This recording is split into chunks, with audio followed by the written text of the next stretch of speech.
so much, Brian, for the wonderful introduction. This is really, I'm excited to be doing this. I know we've been talking about it for a while, and we finally got it scheduled. Save the best for last, right? So, I'm going to go ahead and just kind of jump into my profession as a photographer, my main area of photography, which is stock photography. And I'll kind of back up a little bit before that. The reason, with the reason why I started stock photography, in 2005, 2006, I was actually serving in the U.S. Navy. So I was working full-time job. I was a Korean linguist, so I had a job that had nothing to do with photography. But I was still a photographer. I was still a very amateur photographer, I felt at the time. And I really, I learned photography in high school. I fell in love immediately, but there was this part of me that said, it's way too competitive. I'll never be able to do it full time. And which is something I should have never thought, obviously, because I'm sitting here doing a presentation on my photography. But so as as the years progressed, I was 2005, 2006 time frame. I really wanted to, I guess, get back into photography and challenge myself. And I didn't feel with the tools I had, there wasn't a big community of photography like there is now, or at least in the area I was, where I was stationed in Hawaii at the time. So I was looking into doing some classes and taking, just digital photography classes because digital was somewhat new to me. I bought a Nikon D2H and basically learned everything that I knew from just taking pictures and figuring out how to edit raw files and all of those things and all the weird settings on a digital camera that I had no idea what they were.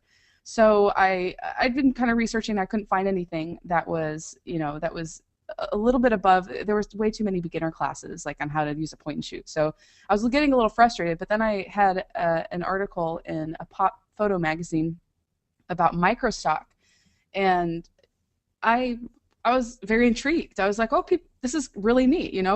People are the money really wasn't the issue for me because I wasn't really looking to find something to replace my current job. I just wanted to really become a better photographer is the bottom line. So I signed up for a few, I think like 5 or 6 of the websites that, are microstock websites. And I guess, you could say the rest is history. I really made myself become a better photographer by creating photos, finding what worked. As I found that, hey, some of these photos are actually making money, I, developed my skills and my vision and everything to kind of work around that, and it just kind of grew. And after about a year and a half, I realized this is feasible. I was actually married at the time, so I had my husband at the time was, he was making money. He was also in the Navy, so I didn't have to worry about doing a full transition into stock photography right away. But it's been like about 3 years I've been doing this full time on my own. So it took a couple years to really get things rolling. But I was making money at it, so I decided to get out of the military and pursue photography full time. So that's kind of the background to why I actually started doing stock photography.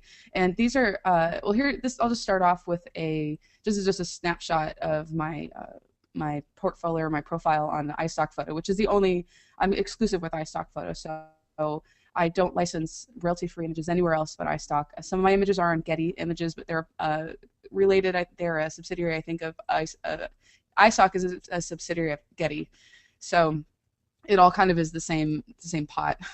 So here's some of my initial photos. These are some of my images, I think, from 2007, just the first few photos I'll show here.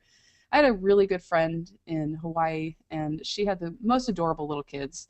And I would say if you want to do anything like this, if you want to photograph children especially, find models who are obedient and can be bribed easily is always a good thing. These kids were just great. They had great personalities, and of course they're just adorable. This right here is one of my better selling images, and it's just a very, very simple photo. I think it was taken a block from my house. All natural light. I don't even think I used any fill. It looks like it was probably a cloudy day.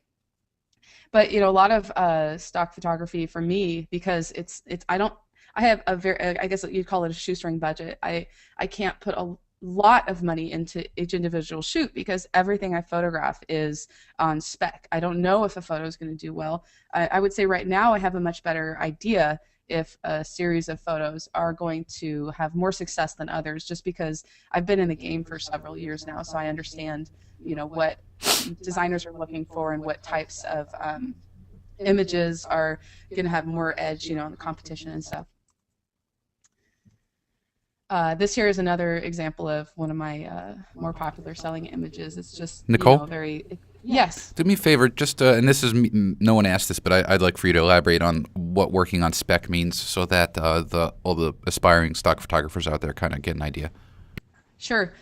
Well, I'll compare it to, I guess, like somebody who is photographing for a client. If you have a client who tells you, okay, I'm going to pay you this much money and I want you to shoot this, and you do it and you get a paycheck.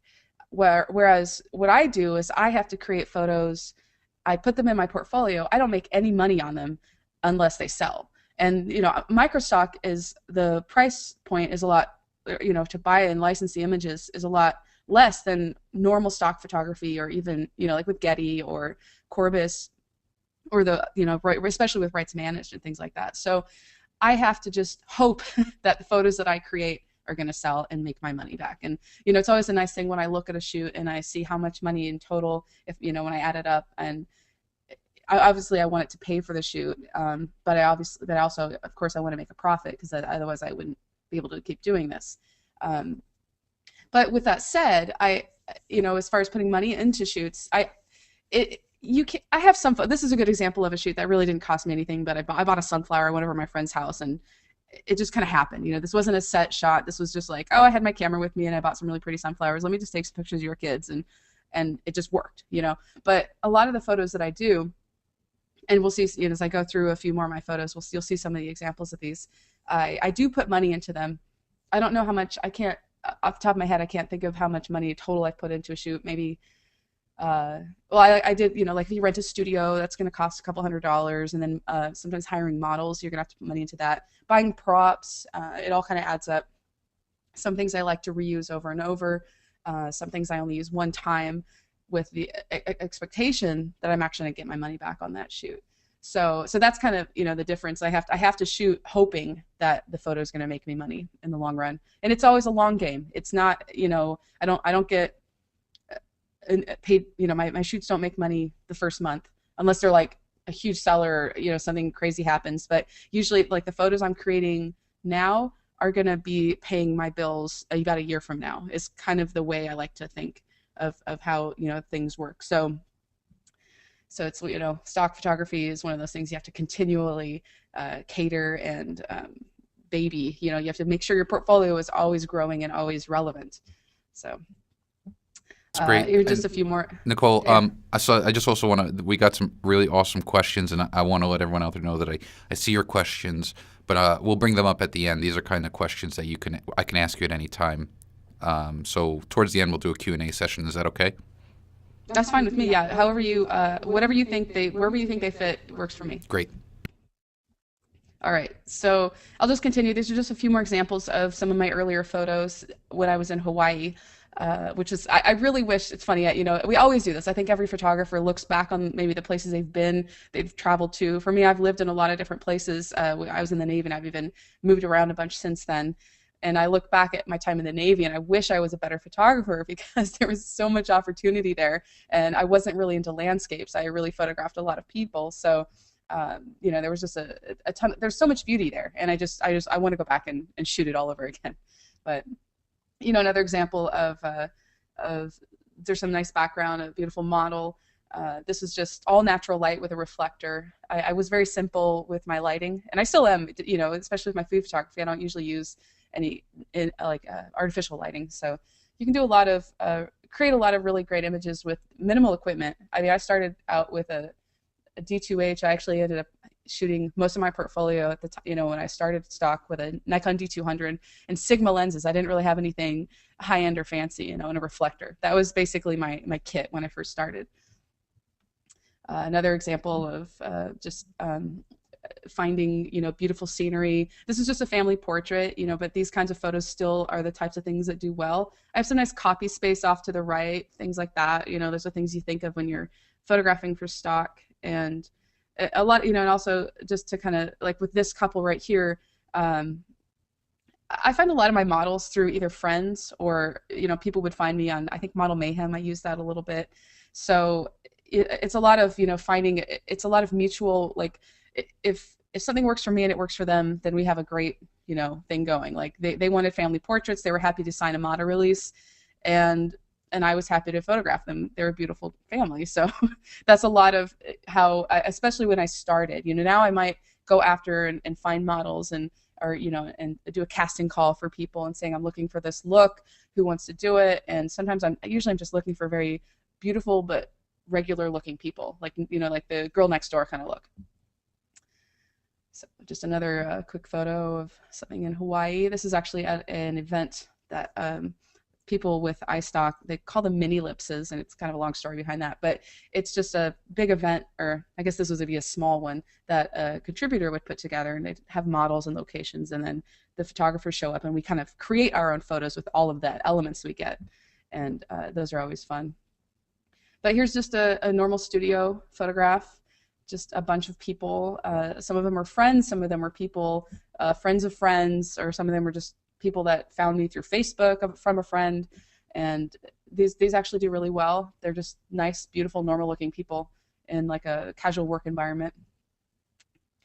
This is just at a library, and this is a gentleman who. This is another event with a friend of mine, and this is a good example of having a friend who wants portraits of their newborn baby, and I was happy to photograph the baby, and they were happy to sign a model release, and um, she's all kind of cute and Nicole, scrunchy, and yes. that's actually, you allowed me to segue, because there, if I had to group some of the common themes of the questions that are coming in, and we have some really, really fantastic questions at that point. One, so you're mentioning a lot of times you're either working with friends or people that you know. They want to know what your process is for permission and releases, and also the other theme is compensation. There are other Sure. themes that we'll bring up at the end of the webinar and the Q&A session. So everyone, keep asking your questions. Know that I'm seeing them. I'm just kind of finding the best way to put them in there. Okay. We'll see. Let's start with what was the first one? With how did you say Talk about, in terms of the the people you work with, whether they're people you know, especially with people you know in a more of an informal setting, model releases as well as compensation. right. Well, whenever I whenever I approach somebody to photograph them, I'm always very open and honest with what I do and what stock photography is and how the photos might be used, and the fact that I don't always know when they get used. But there are limits to how photos can be used. Um, and I want people to know 100%, because the last thing I want is someone to say, what my photo was used where, and then turn back on me and say, I did not allow that, and so I always want people to know upfront 100% what I do. I show them my portfolio. I show them how some photos have been used. I explain, like I said, that I don't exactly see all of the uses, but if we photograph something like this, it's likely to be used in something like this. So people are always, they understand the whole process. And, it's just a simple model release form. iStock they provide them. Usually I take them and I just kind of put my own branding on the top and the bottom. Sometimes I don't really care about that, and I just have them, I give them a copy of it usually after the fact too. But they read it, they sign it. In the case of children, like, the baby here, it has to be signed by a parent or a guardian. And as with compensation, that always just kind of depends on the situation. If it's and it depends on the shoot too. Like for this, and in this example, the couple that they wanted baby photos of their kid. They didn't have a lot of money, and we were friends. We went to the same church, so I was more than happy to photograph, their little baby. And I actually photographed the birthing process too. So, and I used a few of those. Just some of the, I guess, appropriate ones. I didn't really take anything inappropriate, but I used some of those for stock as well, and they were totally happy that they were very excited about the whole process of having the whole thing photographed. And the compensation for that was just photos. They got all of the photos that I edited, and for free. And I even printed a canvas print and sent it to them as I guess like a baby present. whatever. So that was, and that's a lot of how they work. And usually when I photograph children, um, if it's if it's a stock shoot, meaning I wanted to set the shoot up, it was my idea. I have, the concepts, and I have a photo, I think, an example in my, let's see, this is a perfect example of one that this was in my studio when I lived in Utah, and I bought IKEA furniture. I set it all up so it looked like a daycare, and then these two little girls are friends, are children of a friend of mine, and they were just, again, great personalities, really good in front of the camera. I asked if I could photograph them, and they were more than happy to, and or of course the parents were okay with it. So we did the shoot, and I paid the children, and for children I usually pay 10 to $15 per hour, and usually a shoot like this is only going to be 1 to 2 hours, so it's not a huge. It's because it's only two kids. It's not going to be really expensive. But I also, with things like this for kids, I also gave them copies of the photos. But a little kid gets a check for $20 or $30, they're ecstatic. That's a lot of money for a little kid. So it's incentive. And I think I did another shoot with these children, maybe two more shoots after with the kids, and they were great. And so I'll usually do trade like that. For adults, it depends. Sometimes it's for trade. Sometimes it's usually for trade if they approach me for the photos and they say, hey, I'm a model and I want to build my portfolio. Will you photograph me? And usually I'm like, yeah, okay. And then we just work out a trade. If it's something that I come up with, then usually it's, and again, I usually will pay. And I usually pay about $20 an hour for models. So, and this is I kind of skipped over this photo here. This is just another kind of, family portrait. A really good friend of mine, Pamela, and her four adorable little kids. It's just an example of a simple photo that, it's a newer photo. It's only been up a month or two, and it's already sold like 5 or 6 times, I think. So, even the simple photos are going to do well. And this is a good example of one that, this is my concept, my idea. I had a model come in, and she just basically did hand modeling. So, of course I paid her the $20 per hour.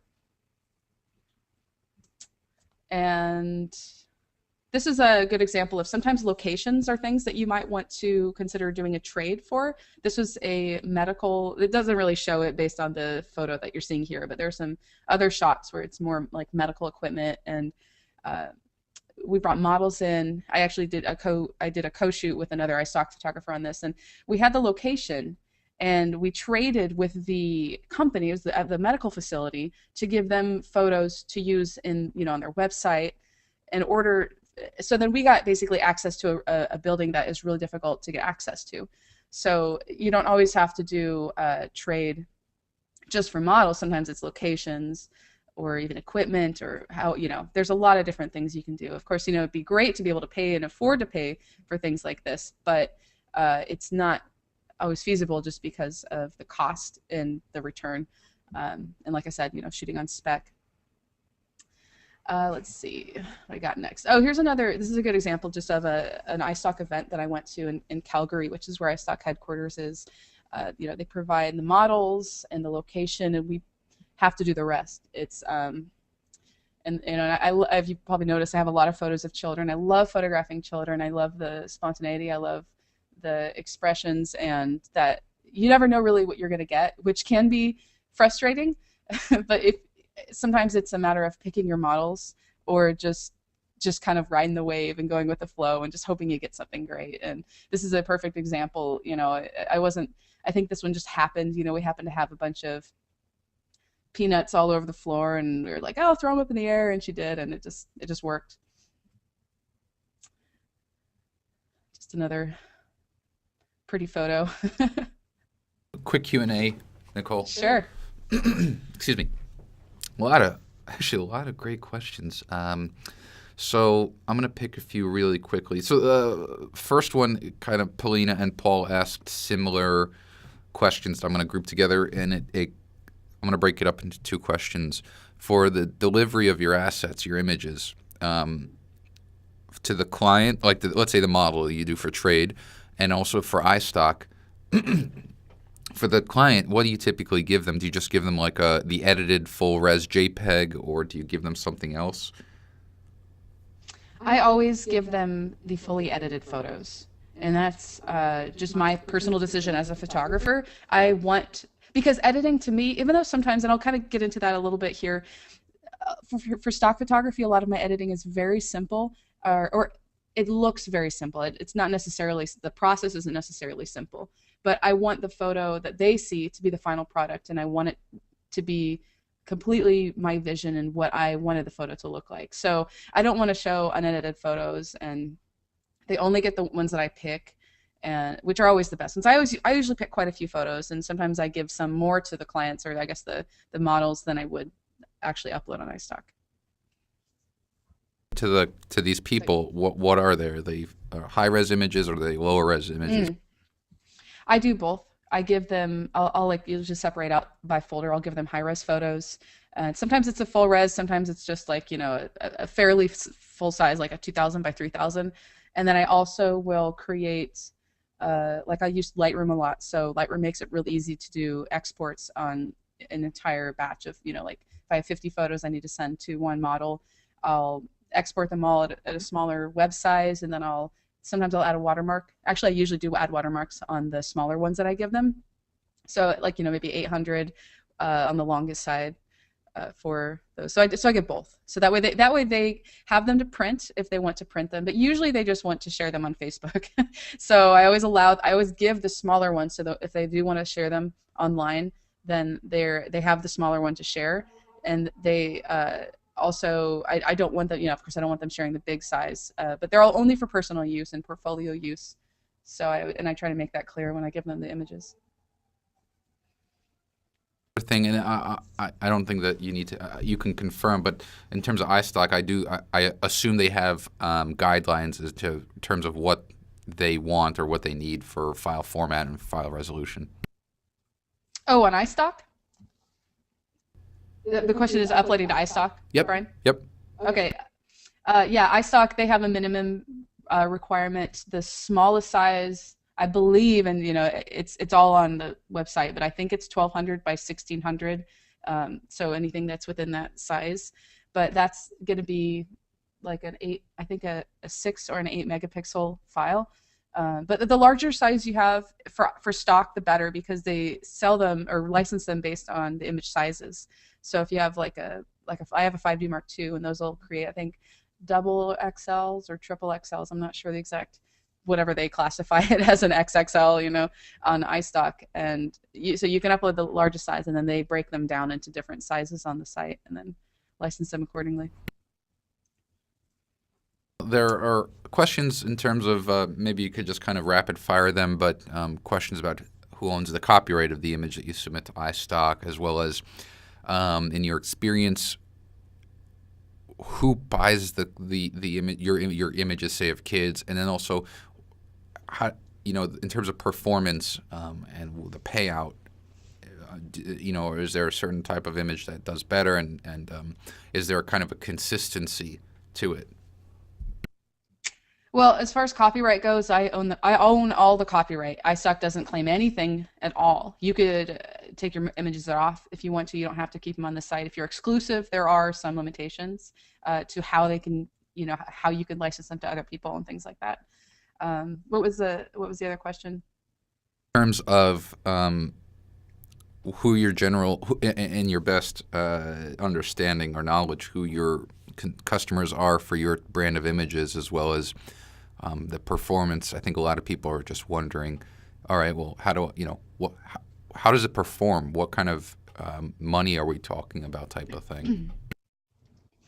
Well, those are really, really tough questions to answer, and I really don't have an answer for the most part. As far as who actually is my customer, I don't know who buys my images. I might see the final product on a website. Usually that's where I find them the most, because it's the easiest to find.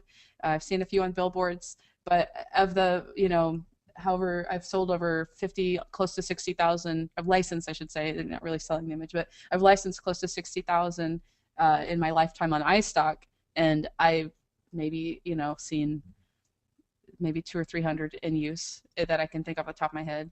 Well, I don't know all of them off the top of my head, but I know I've seen several of them in use. So, and which photos sell, that again, that's actually one. I mean, I could tell you what photos of mine, I could create photos and say, well, I think this one might be a good seller. I think this one might be a good seller. I of course have some concepts in my head. I mean, these are the kinds of things that, I share a lot of information, but some of those things are those things that I'm like, I have to keep to myself, because that's, if I, once I do actually create these photos, that's the concepts that I come up with are, my ideas that I come up with. Those are what are going to, create. That's what I'm going to sell. It's, of course you have to execute, but it's really hard to say. You can always go to the site and see some of the photos that sell really well. Sometimes it's seasonal. A lot of it is just personal style. Other photographers, they have their own style, and they are going to shoot things differently than I would. But they have ideas of what sells, and I have ideas of what sells. And I photograph a lot of food. I can tell you right off the bat that my food stuff really sells pretty well, which is why I've kind of picked it up and do it a lot. People sell. But aside from that, it's just a matter of really kind of getting a feel for it yourself, and understanding, not only what sells, but what fits with your style of photography that you can shoot, and also what you can practically put, what you can put together as far as models and location and props and things like that. So it's kind of probably not the answer they wanted, but there's really not a one solid answer for that, I guess. No, and that's fine. I mean, it's there. Those are loaded questions, and but those are the kinds of questions that people need to hear answers to. I like saying, you know what, it's not that black and white, and yeah, sure, microstock, I would say, opened up this arena to the general masses, but it still boils down to, hey, are you a good photographer? Can you? And there was a question who just asked. It was a great question. It was RC who asked, how do you come up with the concepts and ideas of ordinary things? And let me just get the rest of it and make them magical. So, that's a great question, Nicole. You and I had these conversations. I think the best-selling images are these vanilla images that are broadly applicable. Yeah, that's I think that just comes down to style and lighting and composition and just the key fundamentals of photography. Because with stock, and I should probably start moving, because I'm kind of slowly getting into. I'm gonna do some tips here on stock photography, but concepts are, for the most part, are the key to making great stock images. I mean, yeah, there are a lot of really great, beautiful photos, but an idea, something that can be used really solidly for one thing, or not necessarily for a million things, but have like three or four ways of being used, are really good photos. And one of the things that it's good to think of when you're creating stock photos is, when you look at that photo, or you think of the idea and you pre-visualize that photo, if you can think of 4 or 5 different ways the photos can be used, then you probably have a good stock photo and you're on the right track. Because a beautiful, I create what I think are beautiful images, but I don't put them in my stock portfolio because I know they're not going to sell. They're going to look really good. They might sell once or twice, but they're not going to be huge sellers. They're just not commercial. So something you would hang on your wall that's absolutely gorgeous, or think of like a Monet painting. It's beautiful, but how's it going to be used for stock? So but as far as creating, making simple ideas and simple concepts magical, that's, I think, like I said, I think it just comes down to just some of the key fundamentals, the basics of photography. If you photograph people, it's being able to get those expressions, and I think it's good to, if you can interact with people, if you can talk. Obviously, I'm a very talkative person. Be self-deprecating, I think, is good in front of, when you're behind the camera, because I'm always trying to get laughs and people to be smiling and talking. And one of the things I do, and this is actually a perfect example. This family here, I just photographed them over the summer, and I'm not sure, I don't have the whole family here. I have just a few of the, the mom the dad and the little girl, but it's a family of 5. And one of the things that I have people do when I'm, and this is a good tip actually, when I want people to be talking in a photograph, like they're here, like here it looks like he's reading from the Bible, but he's not actually reading, because when people say words, any kind of word, they come out, with really funny looks on their face. It's like when people photograph the president in a speech, they're always finding the funniest looking one so they can make fun of him afterwards, because he's saying real words. So what I have people do is I have them say hey and yes. And I have them have conversations back and forth going, hey, yes, hey, yes, hey. Because when you say that, you get this kind of smile on your face with the words when you're actually forming those words. And then because they're having this conversation back and forth like that, it kind of makes them laugh. So then you get real smiles with their eyes and not just with their mouths. So that's just a little tip there. And another kind of simple concept, I just love, caring, a mom taking care of her kid. There's a lot of little ways that this could be used. I see a lot of things like this on websites, parenting websites.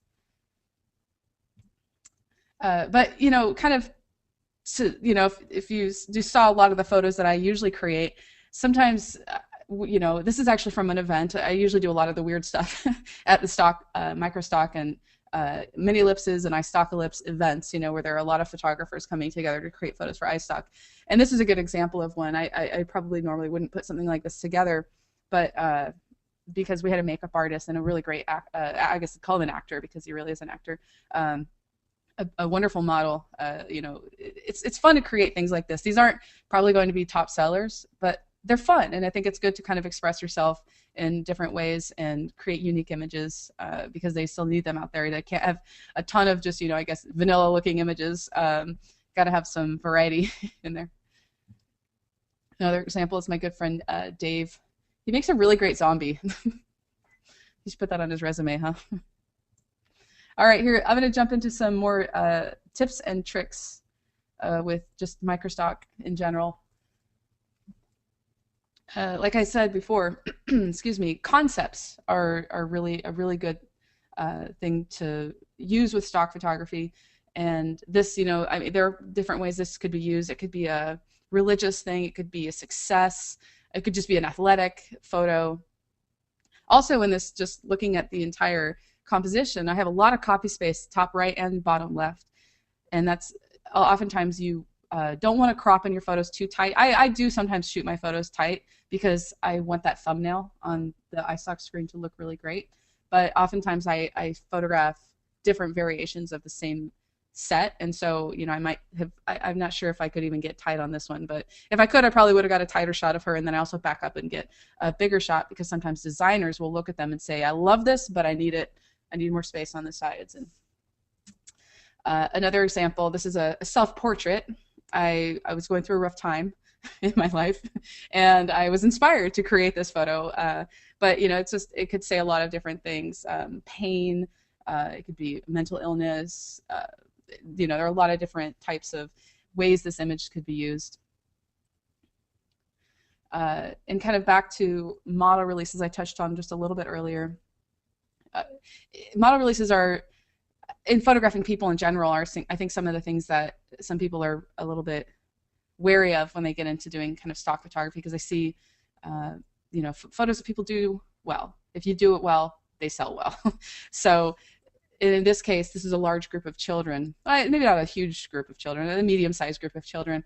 And this kind of thing it's very difficult to organize. If you've ever tried to photograph a large group of children, it's it's challenging. So, I think every once in a while we'd have to pull out kids that weren't behaving, and I'd have a smaller group of people, and then we'd kind of get bigger as as they had their snack or did whatever they had to do and cry it out, and then they come back in and they're happy as a clam. So, but with model releases, if you have a recognizable, or even just any face in your photo, if you want it to be a licensed commercial, you have to have a model release for it, and it's part of, obviously it's for legal reasons, but it's also, if you have a photo that's on iStock and it doesn't have a release, or something's wrong with the release, or if God forbid somebody forged a release and it comes back, through the client, and then something happens with that person and they sue, it's on you. It's not on the place that you license your photos through. That's your bad. So you have to make sure to cover your butt. You need to make sure that you are getting releases and making sure that they're properly filled out and all that stuff. And another thing with stock photographs is you have to make sure that they are clean of any kind of logos, trademarks, and some of them are obvious, like a little symbol on someone's shirt. So even things like Adidas stripes, you can't actually even have those in a stock photo, because in my stock at least, because that is a trademark of Adidas. And with this is a good example of, like with playing cards, I had very, very clean playing cards with nothing on the face, on the part that you actually look at. I can't remember what the other side looks like, but oftentimes most playing cards have designs on the back of them that you can't actually photograph and put on iStock. And this is another example of, I didn't show the original photo, but I know I had to remove some logos. This is actually my dad. He makes a really great stock model. If you have a good looking family, it's always a good thing. But I also photographed this with a very shallow depth of field. So all the stuff in the background, just that was actually had logos on it or names or anything, it all got blurred. And then I can always fudge the blur a little bit more, and like over blur it, or uh, just use some kind of stamp, a stamp tool and Photoshop, and just kind of cover it up a little bit more. And it doesn't really matter, because if it's blurry, then it's not gonna, the details don't really matter. So, I'm gonna jump into just talking about editing with stock. My goal when I edit stock photos is to make them look like they weren't edited. So this is just a same photo from that previous series. Of my dad, and the image on the left is the unedited raw file, and the image on the right is what I did to it. So I did very well. I probably had a lot of layers on this thing, but I don't want it to look like I over edited the photo. The images have to be very clean. They all go through an inspection process. You have to upload them, and somebody looks at those photos at 100%, and they look over the entire thing to make sure it's good, not just with the pixels, but compositionally, lighting, and everything. So someone's looking at those photos, and it's worth your time to get them approved. Yeah, of course you can get them rejected, but if you get 2 photos out of 10 approved, that's wasting your time. And I have a pretty good approval rating, so it's means that I've been spending my time wisely, and I haven't been wasting my time behind my computer, because nobody likes, I think editing photos, at times it can be real fun, but most of the time it's just work. A quick example of some of my food photography that I just edited, just a clean edit. And another one, just a very simple edit. You could see she had a little bit of dryness under her lips, so I cleaned that up, and I also cropped it down a little bit. There was a lot of white space at the top. And of course I could have framed it better in camera, but it doesn't hurt to have something that's a little bit more square, because that is going to pop more as a thumbnail. And just like I said, another simple, clean edit. I just want to make those colors pop, and I want it to be real bright without over processing. But you can also kind of go the other direction and do something, make it really crazy edits, or like in this case I added texture to the image, and it was my texture. That's one thing you do have to realize if you're adding anything like that with stock, like a texture, it's a photograph, so you do have to make sure that you're using your own images, your own textures to overlay. And just as a kind of a little mini plug, like Brian said, I wrote an ebook on microstock, and I talk about a lot of these kinds of things that I just discussed, and also I go into a little bit more about stock photography, and it's like $5 over at craftandvision.com. How am I doing on time, Brian? Did I take too long on the stock section? No, you're great. Okay, because that's only like I still have a little ways to go here, so I hope y'all are having a good time.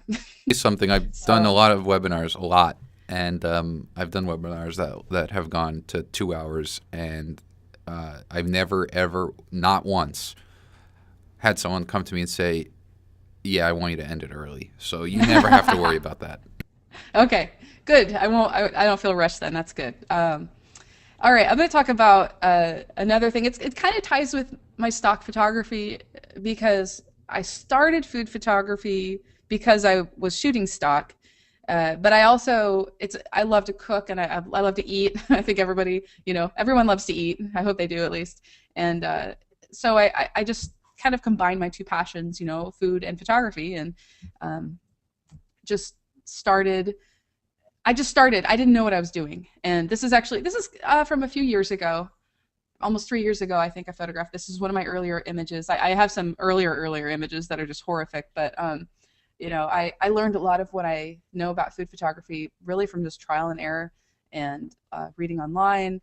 As I grew more to understand lighting, of course that helped, but I enjoy it. I do the whole process of food photography from cooking, styling, props, you name it, I do it. And I really just do it for my stock portfolio. So I don't do it on I guess, a level of like working with clients or magazines or anything like that. So it's kind of a unique setup with my food photography. But I guess it's more like how food bloggers, how they do the whole process. They do a lot of cooking to share recipes to do it on their blog, and that's kind of the same way. I don't always share the recipe because sometimes I create food just to make it look good, and there's really no recipe, or it's real food. I just don't really have anything special that I did to it. I do often eat the food that I that I photograph, and I usually get that question too. This is a good example actually of one that I ate afterwards. It was supposed to, I was supposed to eat it cold. So sometimes the food that like, this is a good example of one that I would not have eaten just because been sitting out for a while. There's bacon and a poached egg and hollandaise sauce. I'm sure I had leftovers because I'm sure I had leftover hollandaise sauce that I just reheated. But if the food sits out for so long, and especially if I'm touching it or doing it, just pushing it around, it gets cold and it's just really unappetizing after 20 minutes on the plate. This is just I try to, I don't keep my SLR with me. I don't take it with me everywhere, but if I know I might have an opportunity for a photo, I do. This is asparagus that I brought over to, well, I brought salmon too. I don't have a photo of that, but I had these cedar planks and I always wanted to do a photo shoot with them. I didn't have a grill though, so I was actually at my friend's house just doing a little barbecue with me, it was me and then my friend and her family. I brought over the food and everything, and I was like, "You guys mind if I bring my camera?" And they're stock photographers as well, so they were totally okay with it. And I just photographed the food as it was on the grill. And this is, I just think, a really unique photo that I wasn't really expecting to get. But I try to, just kind of keep my options open. And I love to photograph food, so it wasn't difficult. This is another one, just a lot, I think a lot of doing food photography for me is just kind of, it's like a therapeutic process. I set aside the time for it. It's a very slow, meticulous, kind of a ritual, I guess. It sounds kind of weird to say it that way, but I set up the lighting, and then I plan it all out. I photograph the food, and it's just like when it comes together in the end, it's just this really great feeling. And I love the control that I have over it. Nicole? Not to Yes. interrupt, but we're getting a lot of questions. So in the process of your conversation, just talk, and don't spend a lot of time, but just talk about the basic camera lens combination you use. Absolutely. I kind of joke that I have a 70 to 200 f4L IS lens with a Canon 5D Mark II, and I also have a Canon 7D, and I've used both of them. Now I mostly use my 5D Mark II, but I kind of joke that I could take that 70 to 200 and gaffer tape it at 200 millimeters, and I'd probably be okay with food photography. I'd be fine using it that. But I really like the compression that a longer lens gives, and I like dropping out my background with with a shallow depth of field. I don't shoot really really wide open. Especially now. I mean, my style's changed a little bit. I guess it doesn't change; it just develops. And I photograph most. It's an f4 lens, so that's the widest I can get. But usually I push it to usually 8 now. I think 5.6, f5.6 or f8. And the reason I do that is because I don't want to have so little depth of field that I miss focus. And usually lenses are also going to be sharper when they're a few stops down from the widest aperture. So, in my case, it's a f4 lens, so it's probably a lot sharper at f8. I don't know what the optimal focus or aperture is for focus, but it's usually going to get better, as you go, if you go a few stops away from it. And this is actually a great example of like a stock food photograph, because I don't really I don't always let the idea of what's going to sell with food photography keep me from making something crazy. Sometimes I just photograph what I eat, and I know it'll make a good photo, so I just set it up and then I shoot it real quickly, and then I eat it. But I knew that this would be a good stock photo because it's very simple. but it's also, the styling, I think, really did this, made this one look better. I didn't make the peanut butter jelly sandwich and then cut it, because that would make, it would look different. Everybody knows what a peanut butter jelly sandwich looks like when you cut it. It smears everything, it smushes it all together. So I cut the bread first, and then I kind of glopped all the stuff on. Just, I don't know. I think it, kind of makes me want to eat one right now. But and I can just kind of quickly talk about my lighting, because most of the lighting you're seeing in all these photographs is really the same setup. I have a window light, a large diffused window, or sorry, a large window with diffused sunlight coming through. So I don't have any harsh light falling on the images. And I usually just use white foam board on either side to bounce some light back in. And then I'll also bring a reflector in, like right, just to pop some light in the front. So that's a real basic setup. It's a very cheap setup. You need to spend like maybe $10 if you want to do that. If you have the good light, a good window, just buy some foam board. You don't have to have any proper reflectors to do any of this. I have equipment, so sometimes I'll use it just because it's easier to hold. But the foam board's easy because I cut it in half and then I tape it down the middle so it can fold. So that way it'll stand up on its own, because I do everything just, on my own. And just another example of, just creating some beautiful food. And oftentimes I'll add little accents like mint. I wouldn't normally eat it like this. If I were to actually eat the mint on this, I would have cut it up and, sprinkled it over the top. Just little differences between how styling something for a photograph and then how you'd actually eat it. Now, there's nothing inedible about this. It's all real food. But I style things a little differently than I would if I were actually going to eat them. Just an example. This is kind of playing with light. It's actually two photos merged together because I added the steam from underneath, and then I had a photo of just the shrimp. So then because I had a bunch of steam coming under the bottom when I actually added the steam to the top. So it's this is just fun with playing with light. Like I said, I had a flash behind it, just popping the light to backlight it, and then a little reflection in the front. And here's just an example of this is just going to be food for dinner. And then as I was cooking it, I was like, this is actually, or I think it was right before I was going to cook it, I realized, this might actually look kind of good. So I set up or I may have already had my lights already set up, or my whole table, with the foam board on either side of the plate. Did a quick styling, or I'm sorry, a prop setup, and cooked it, and I ate it right afterwards. So,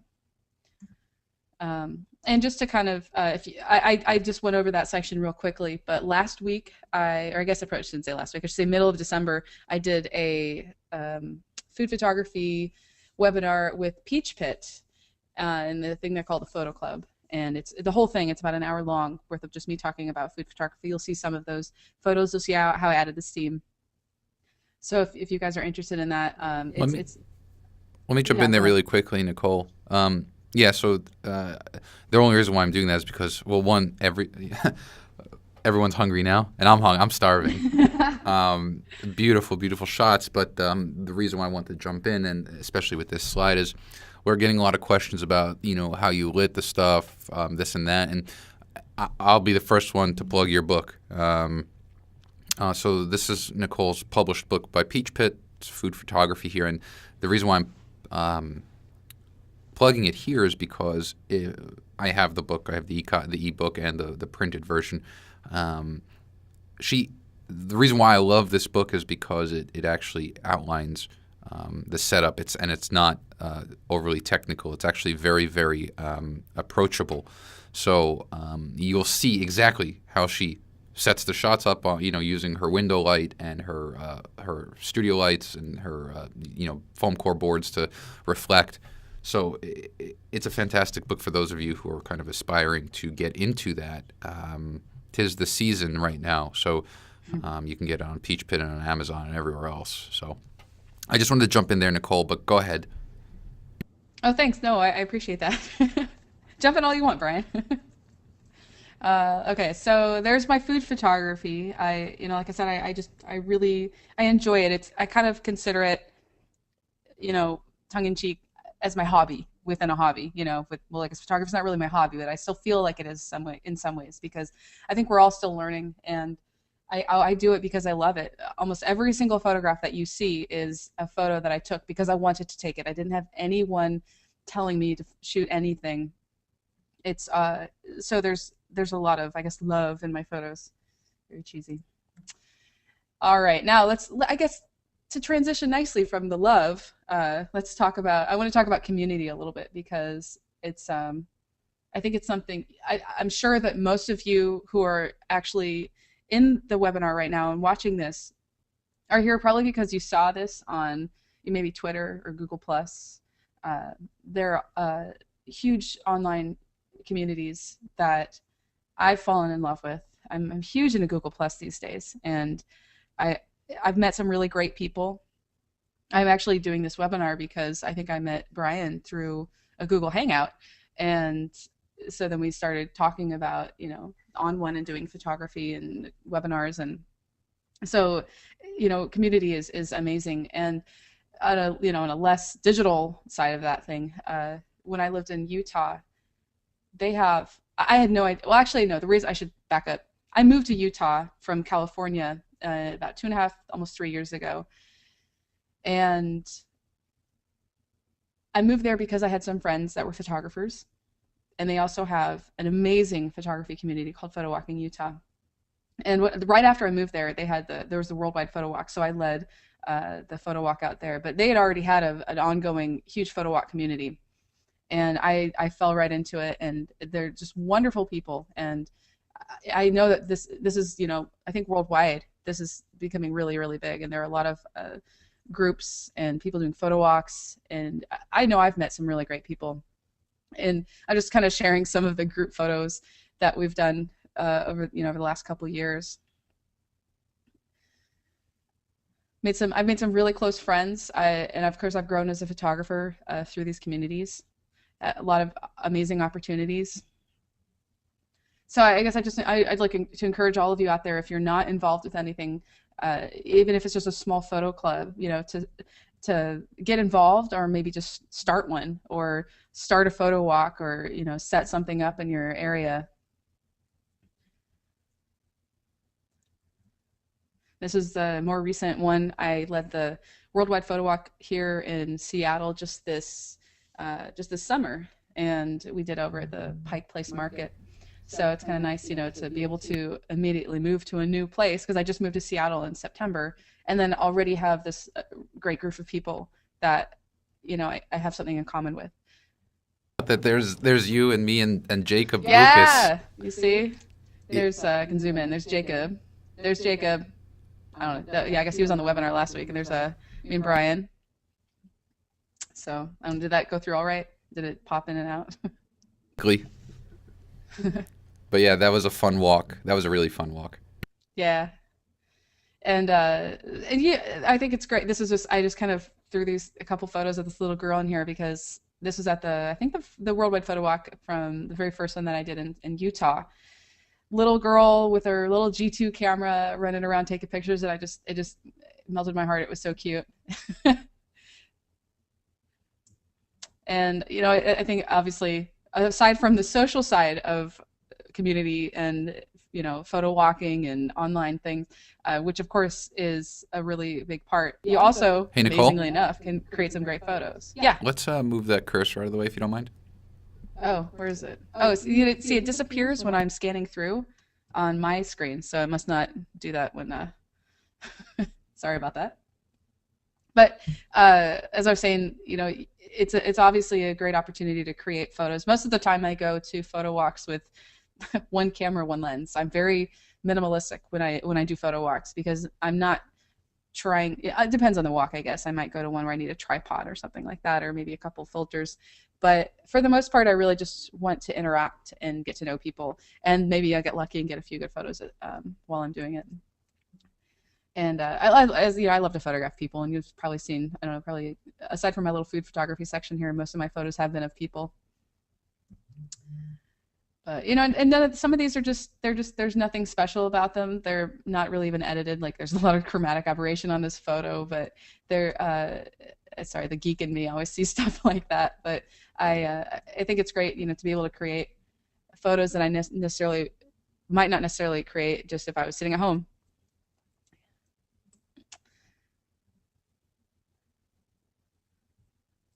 And this actually was photographed in Port Townsend at the Worldwide Photo Walk near Seattle that someone led. So I was able to just go as a participant and not a leader.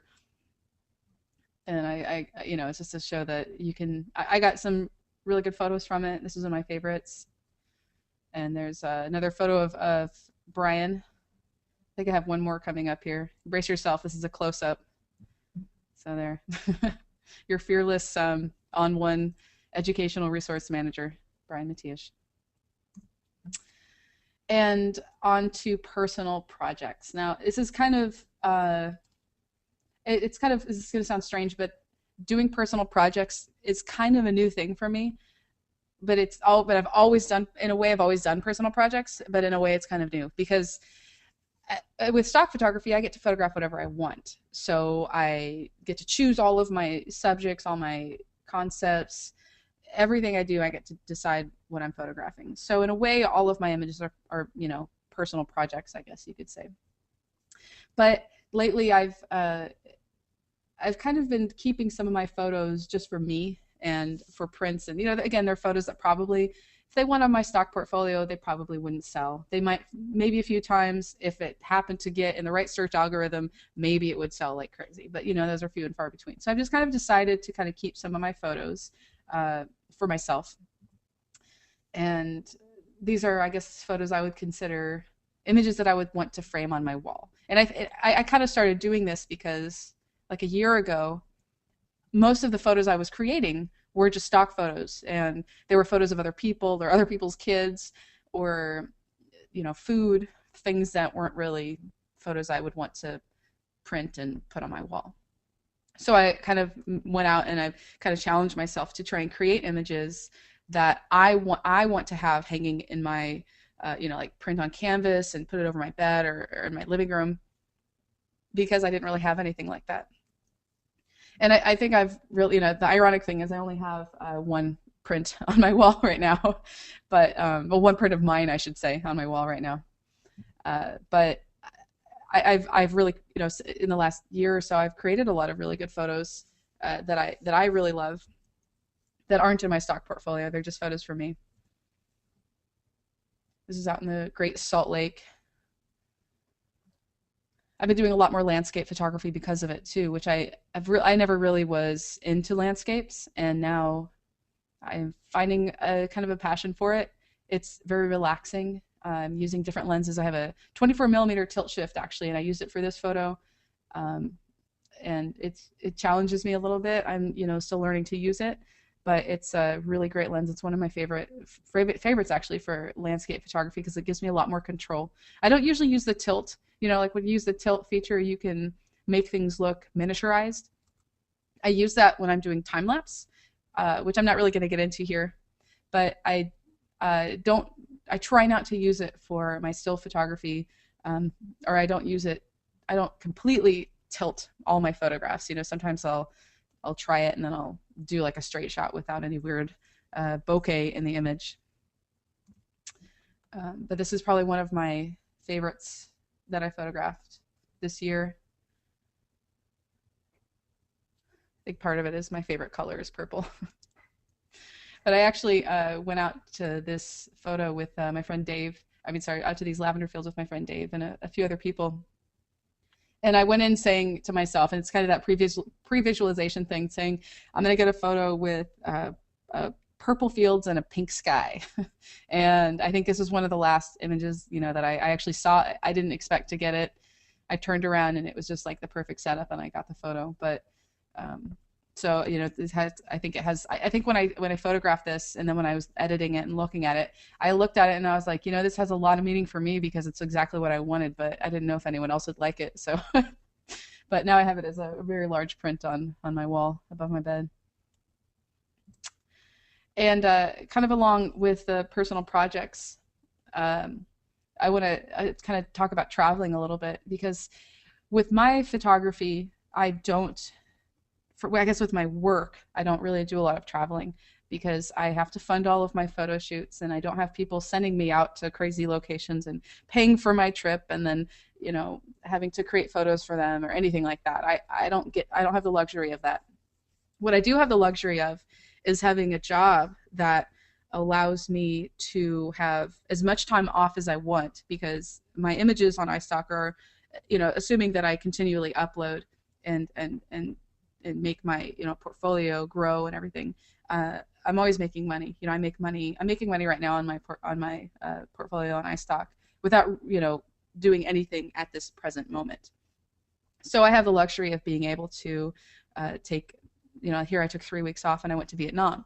I had to pay for my trip, of course, and everything, everything I had to pay for out of my pocket. But I came out of it with photos that I'm going to share with you here that I'm totally in love with, and the experience was wonderful. I want to keep traveling, and the great thing is a lot of the photos I got for my trip are images that are going to appear in, probably, I'm sure I'll write more books. I'd like to write a book about my adventure to Vietnam as a travel book.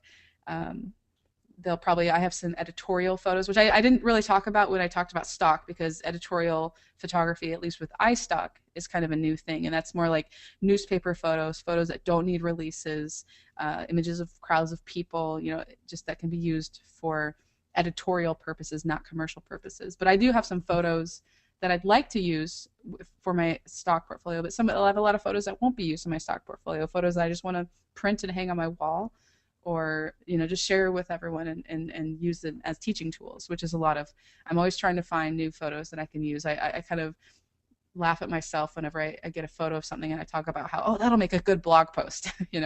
So, but these are just some of the photos that I took.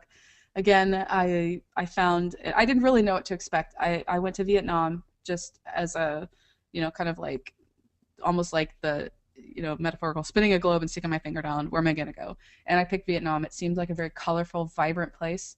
I knew nothing about it other than, the Vietnam War. The only thing I knew about Vietnam. And of course, that was several, like, 40, 50 years ago. So it was something that it was part of the adventure for me, was just going somewhere where I didn't know the language, where I didn't know the culture, and or anything. So I went. I actually did a group tour, and it was a very simple tour. It wasn't a lot of.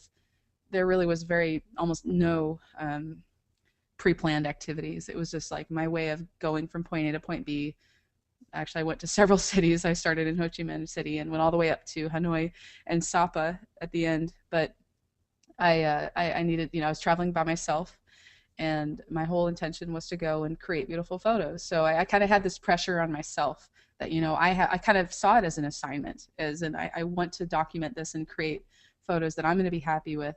And I didn't know exactly what to expect. And I found, I learned a lot about myself as a photographer, and as far as the kinds of things that I'll probably use the next time I travel. For example, I mentioned my 70 to 200 lens, and that's probably my favorite lens. I'm very comfortable with it, which isn't necessarily a bad thing. I like to photograph people, and this is an example of finding, this little girl was so cute. She actually was walking down a little alleyway by myself, and there was just like a woman.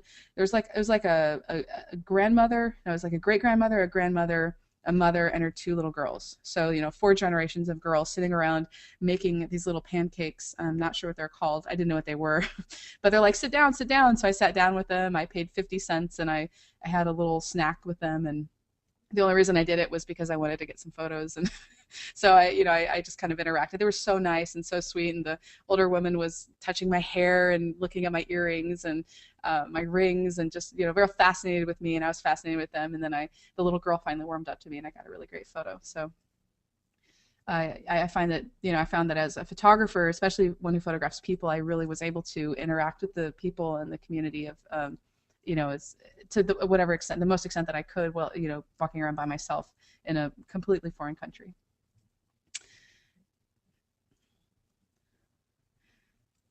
And again, I just love to photograph people, and I'm drawn to people. Another cute little kid. I walked past this woman, actually going the opposite direction. I got one photo of her I liked, but it ended up being corrupted on my on my camera, of course. And then when I walked back down, it was like going up steps, I think, to go to the pagoda. in Nha Trang in like the Central Coast, I think. And when I walked back down, she was sitting in a completely different spot. Took a few pictures, and she started laughing because I was taking pictures of her and smiling. And so I did a couple of motorbike rides with just some like random people. And the if you walking around Vietnam, everywhere in Vietnam is motorbikes, and there are very few cars in comparison. And a lot of people are trying to get you to pay them $10 and go on a ride. And I finally took someone up on the offer, and I got in the back of it and rode around. That actually is a photo from one of those. Just riding around, it was great because I was able to just stop whenever I wanted and take a picture. This is actually up in Sapa, a little girl. I just happened to catch her right at that moment. You know, the other photos of her, she was kind of smiling and hiding and putting the hat in front of her face. And I finally I think I did like 5 frames, and this is like the second to last one. And I just caught her at that perfect moment, when she just had this look on her face. And more expressions. Expressions are really big with people. There's just so much in this photo. This is probably one of my favorite images. I haven't shared this one yet. Actually, a lot of these photos I haven't really shared yet on anywhere on Google Plus, on Twitter, anything like that, on my blog. Out that you did, Uh, there were questions earlier, and I will kind of answer for you, and you can elaborate. But these images, the question was, has she registered these images with the U.S. Copyright Office? And I can say for a fact that Nicole has. It's kind of important. yeah. Yeah, I did, and I will be honest. I'm actually kind of new to registering my photos. Um, I think it's something that a lot of photographers don't do that we should do, and it's not always convenient, which isn't an excuse, but it's the best excuse, I guess. But for this trip, I made the decision ahead of time that I was going to not share any of my photos from my SLR cameras until after I copyrighted the photos, and meaning after you.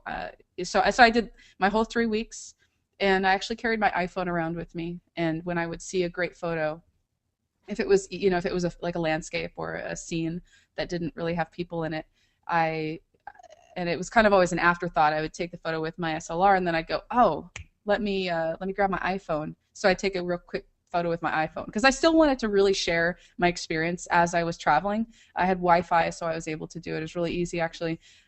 Throughout in all of Vietnam, there was Wi-Fi almost everywhere in all the hotels. But I didn't, so I was still able to share what I was doing. And then when I got back, one of the first things I did was get all of my photos ready. I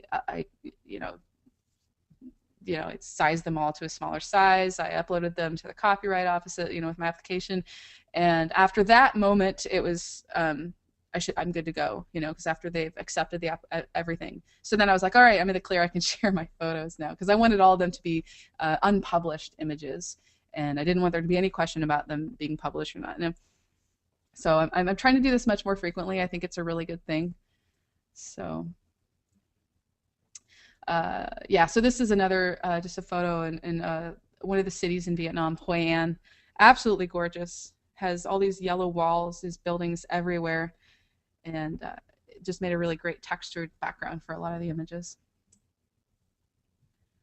This is one thing that this earlier this year, I started taking pottery classes when I was still living in Utah.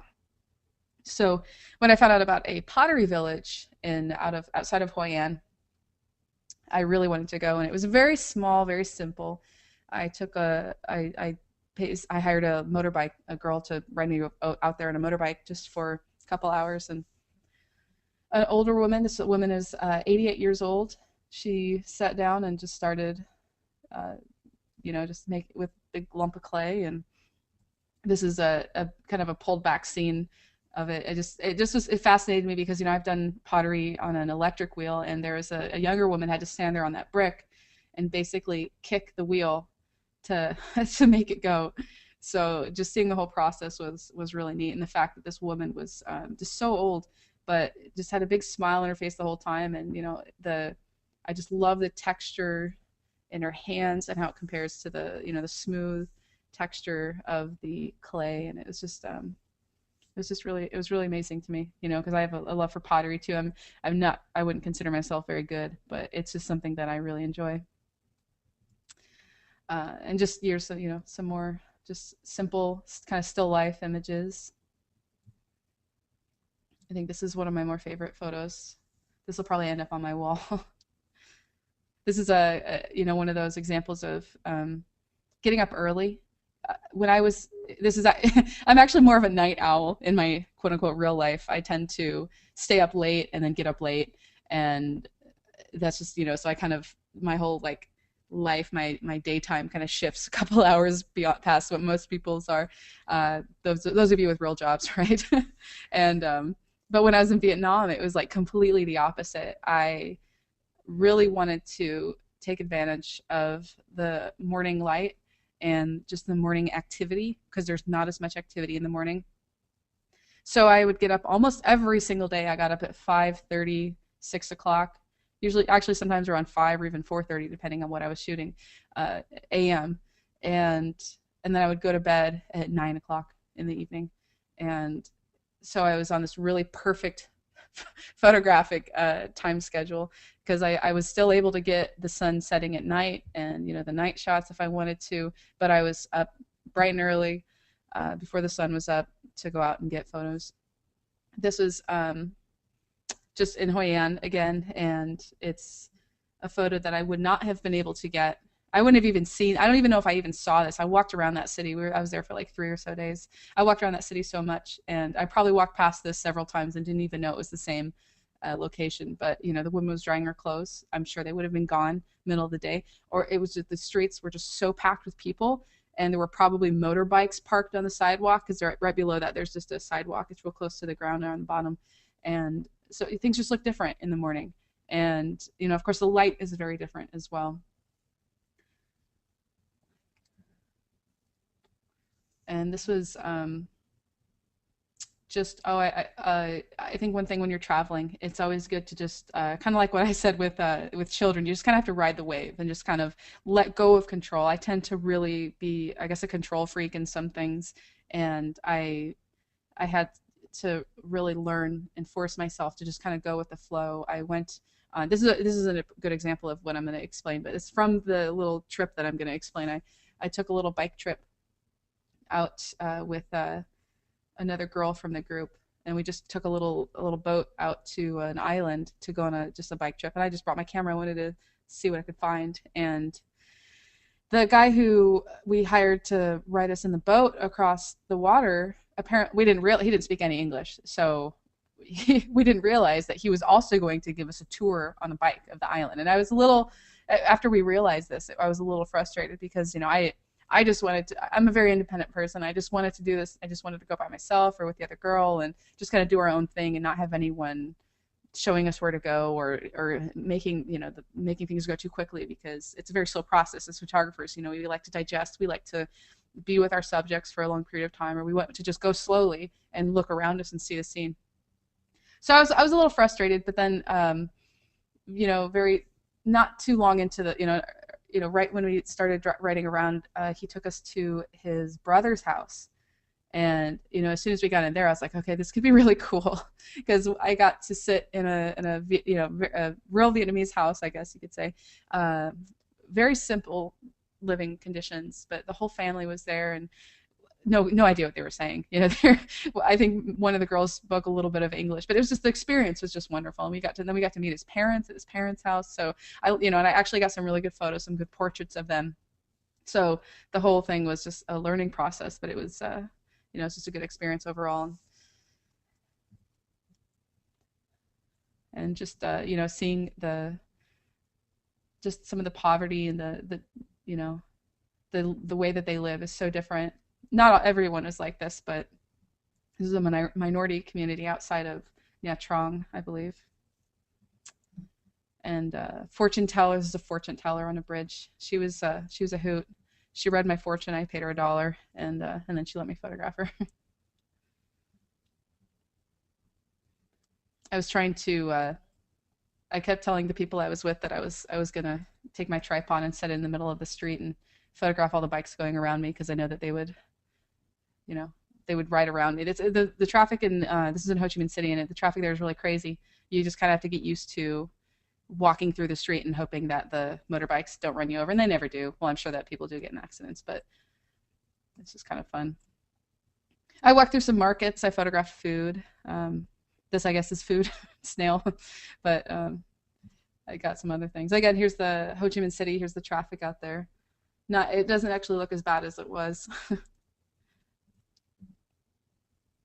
I went up to Sapa, and that was actually a beautiful experience. I actually didn't get a ton of photos, in spite of the fact that it was amazingly gorgeous. I just, I'm not sure why, but it doesn't take away from the fact that it was probably my favorite spot in Vietnam overall.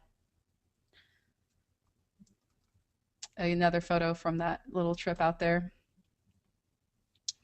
And, finding unique items within, this is a random phone on a wall. This is outside. So it kind of made me laugh, and I took a picture, and of course, people walking by were laughing at me taking a picture of a phone on the wall, or maybe they were laughing that there was a phone on the wall too. I'm not sure. I love that. Laughter is like, the international, like an international language. Everybody just kind of laughs whenever I'd photograph people, and they'd usually be very, sometimes you get, I always ask people when I want to, if I can photograph them, and I'll, let's see if I can get to that's not really a person, but I'll hold up my camera, I'll kind of look at them, and I'll point to them, and then I'll point to my camera, and then I'll kind of, do a little nod, like, is it okay? With a little question over my head kind of thing, like, is it okay if I photograph you? And because if I know that they can see me photographing them, then I want to make sure that it's okay with them that I'm photographing them. And just maybe a couple times I got people just kind of waving like, no, I don't want you to photograph me. But for the most part, people are very flattered. And so you get smiles, and sometimes they'll look at the camera. And so what I do oftentimes, and I should probably actually get to a person, right? Oftentimes I will take their picture and let them look at me and let them pose. And then I'll wait a few moments, and then, eventually people get warm up to the camera. I mean, I didn't stay with the subject for hours, it'd just be a few minutes at most, but I would just kind of let them finally relax and do their thing, and not feel the pressure of a camera on them, or not feel the need to smile, because they're probably like, all right, I'm done smiling. I'm just going to do whatever I was doing, and they get back to it. And I'm going to end actually with, this is one of my favorite photos from the whole trip, and a perfect example of someone just getting used to the camera. And she actually, she laughed, she kind of chuckled when I asked, I kind of made it known that I want to photograph her, because I was like wearing my hiking shoes, and I was just like walking it through this really muddy rice paddy, trying not to fall in the little trenches of water that they have around them. And she probably thought it was the funniest thing that I wanted to photograph her throwing dirt around. And she had this big, I don't know, this big tool, like I don't know what it was, big hoe or something that she was knocking, trying to get the rocks out. I think she's trying to get rocks out of the field or something. And she thought it was funny that I wanted to photograph her. But, I think I got some really great stuff. And there's this photo says a lot. There's action, there's color, but it's, just part of daily life of a culture that is completely foreign to me, and that I totally fell in love with. So, and that's all. That was fantastic. Thanks. Thank you. And so actually, Nicole's doing my job for me by giving information out. There were a few questions about photo walks in Seattle, and I know that basically I responded by saying that the best thing you can do is to follow you. You can see Nicole's Google Plus URL there, NicoleZplus.com, Nicole Z blog, and at Nicole Z. It's actually Nicole S. Young, which is what it is. I got some questions about that too. But yeah, we'll definitely get a Seattle walk going, and maybe even a Portland one in early January. And actually, if anyone's in New York City, we're going to be in New York City next week, and we were talking about getting maybe a Google Plus photo walk going on. So there is that. Let me ask you a few questions, Nicole. Is that okay? Absolutely. Okay. There was a great question. I want to find it right here. Joy asked a question just now, and I really liked the question. She asked, So you're out there, you're shooting. Do you ever show the subjects the pictures you took them after you took them? And if so, like, what kind of reactions do you typically get? I do when I have the opportunity. You know, sometimes the people are busy, they're doing something, and so I can't always turn around and show them the picture. But if I'm with, I don't think I showed that woman. She was busy. She was doing her thing, and I was pretty far away from her. You know, just far enough away for her to see me. And but little kids often will show the photos. If I'm actually interacting with the person and I took their picture, I'll play it and I'll show it to them. I actually, and just kind of a little story, when I was in Sapa, I don't think I got any photos from it. I think I took just a picture with my iPhone of me, just kind of sitting around with a bunch of kids. But I was actually just sitting there by myself, waiting for the bus to take me back to my hotel. It was like my second to last day, I think, in Vietnam. And I was just kind of scrolling through some of my photos that I took that day, and a little girl walked up and she was watching me, and then another little girl walked up, and a bunch of little girls walked up, and so then I just ended up handing them my iPhone and letting them play monkey kickoff. And it was really fun. But you know, they love seeing photos. They usually just laugh and smile. And I really wish that I could actually send photos to some of these people. But like, for example, the image of the story I told about doing the bike ride with the man who took us to his family. I asked him afterwards. I was trying to see if he had an email address or anything, you know, and he's just like kind of didn't know what I was talking about, or he just didn't have an email address. But you know, I would just absolutely love to share some of these photos with the people. Sometimes it's just not feasible, but yeah, people love it. They don't always ask to see the photo, but I do, and I try and show them to them.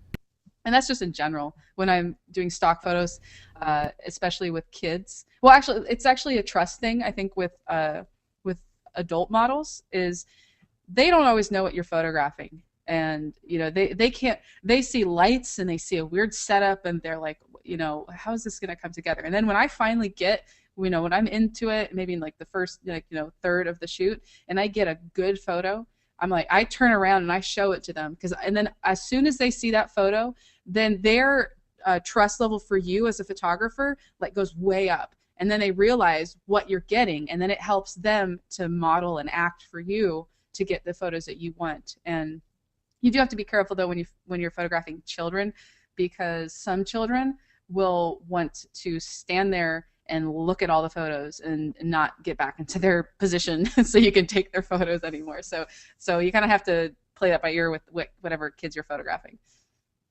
Jump in there really quickly too, because I think this is a really important lesson that you touched on. You know, we as photographers we travel a lot. When I went to Italy in 2010, when you're traveling as a photographer, it's very frenetic. You don't have the control as if you were in a studio, or even if you were in your local home where you kind of know the customs and everything. So a lot of times, and I'm sure it was the same thing with you, as you said, Nicole, in Vietnam. In Italy, you want to get the shots. You just want to get some shots. And a lot of times I would go into a store or shop or somewhere that was clearly not public, and I would ask the owner in the best way that I could, my awful English to Italian, you know, hand gestures and social context. I would say, hey, can I take photos? And they would usually say yes. And I would ask them, do you have a card or an email address, just like you did?